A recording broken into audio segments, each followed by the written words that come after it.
If you're tired of boring, defensive lines against 1d4, and you want to strike fast, hard, and put your opponent on the back foot from move 4, you need to try the Blumenfeld Countergambit. White opens with their queen's pawn. We respond by developing our knight to keep things flexible. Then they bring out their c-pawn, classic queen's gambit setup, and we strike immediately with a pawn to e6, hinting at a Nimzo or Bogo setup. But instead, when they develop their knight to f3 trying to prevent the Nimzo-Indian defense, we toss a curveball. We push the c-pawn to challenge the center right away. Now white grabs space with their pawn to d5, and here's the twist, we throw our b-pawn forward. That's the Blumenfeld. It looks like we're just sacking a pawn on the wing. White captures the pawn on e6 and we take with the f-pawn.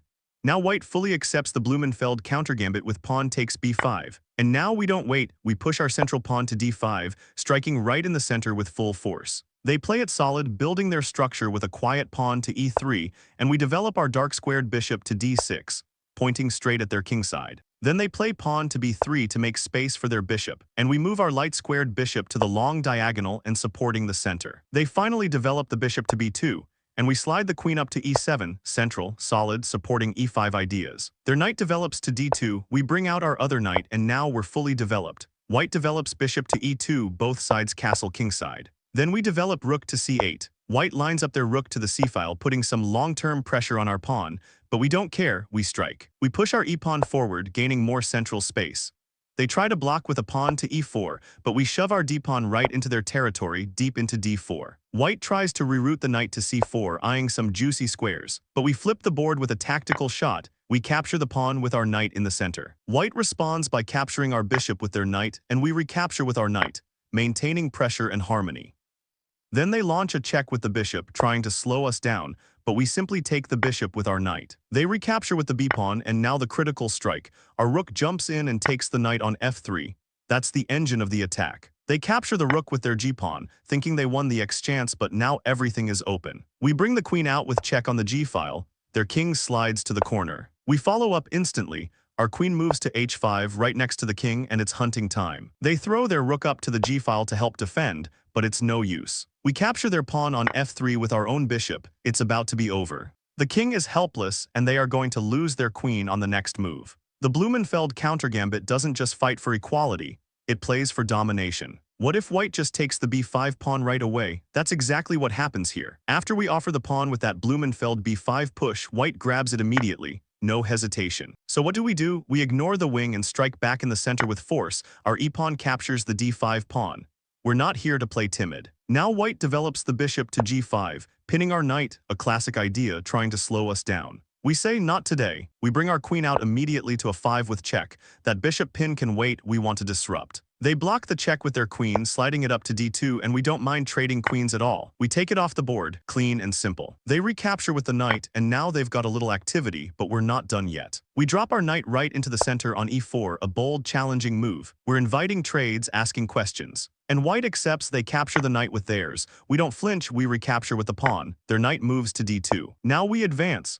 We push pawn to d5, grabbing central space and shutting down any funny business on the light squares. They respond with castling queenside, totally reasonable, they want safety. Now we bring our dark-squared bishop out to e7, development before action. Then they back their bishop to f4, putting pressure on that d6 diagonal, but we're not too concerned. We bring the knight to d7, looking to reroute and support the center. White wants more control, so they push the pawn to e3, looking to develop their bishop. We continue calmly. The knight steps into b6, targeting c4 and holding the d5 chain. White now pushes their f-pawn, trying to stir up an attack or crack our structure. But we don't panic, we push our own f-pawn, meeting force with force.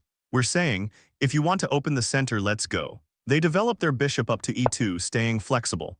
And now it's time we castle kingside, bringing our king to safety. White plays knight to b3, activating their rook. Then comes a subtle but powerful move. Our light-squared bishop shifts over to e6.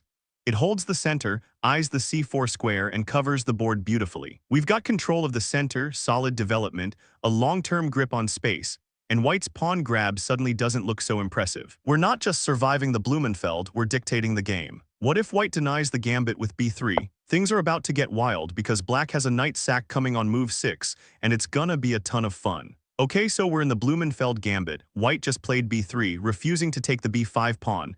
They're saying, nope, I'm not falling for your tricks. But guess what? Black has a brilliant, aggressive response. First, black plays b takes c4, forcing white to recapture with b takes c4. Now here's the big moment. Black's knight sacrifices itself by taking the d5 pawn. Wait, what? A free knight?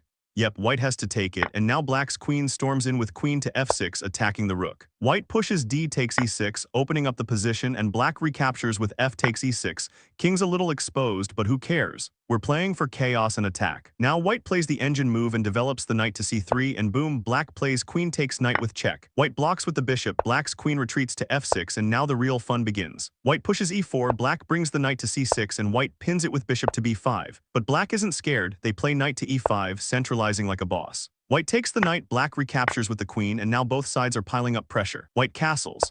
Black plays rook to b8, white tries to stabilize with queen to e2, and we play bishop to e7. White brings their rook to b1 and we castle kingside.